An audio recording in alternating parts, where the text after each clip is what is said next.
Party విస్తరణ ప్రజా పోరాటాలే లక్ష్యం. ఆధర్మ యుద్ధంలో ధర్మంగా గెలిచాం. కౌన్సిలర్ల అభినందన సభలో సిపిఐ నేత కూనంనేని. ఖమ్మం పార్టీ విస్తరణ ప్రజా ఉద్యమ నిర్మాణమే లక్ష్యంగా పనిచేయాలని సిపిఐ రాష్ట్ర కార్యదర్శి కూనంనేని సాంబశివరావు తెలిపారు. ఇటీవల జరిగిన మున్సిపల్ ఎన్నికల్లో పలు చోట్ల అధర్మ యుద్ధం జరిగిందని, సిపిఐని వంచనని చేసి ఓడించేందుకు ప్రయత్నాలు జరిగాయని, అధర్మ యుద్ధంలోనూ ధర్మంగా గెలిచామని ఆయన తెలిపారు.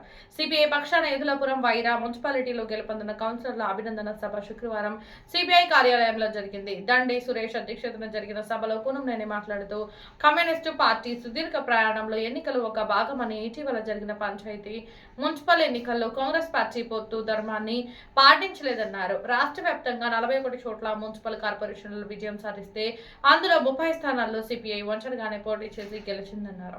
5 చోట్ల కాంగ్రెస్ మద్దతు, 6 చోట్ల బీఆర్ఎస్ మద్దతుతో పోటీ చేసి విజయం సాధించడం జరిగిందన్నారు. ఎన్నికల్లో గెలుపు ప్రజలు హర్షించే విధంగా ఉండాలి తప్ప ఏదో ఒక విధంగా గెలవాలన్న ఆలోచన ప్రమాదకరమైందని, అది ప్రజామోదం పొందదని కూనంనేని తెలిపారు. అధికార యంత్రాంగం సైతం ప్రజాస్వామ్య పద్ధతులను పరీక్షించేందుకు కృషి చేయాలని, అధికారంలో ఉన్న వారు ఏమి చెబితే అది చేయడం ఉద్యోగ ధర్మం కాదని సాంబశివరావు సూచించారు.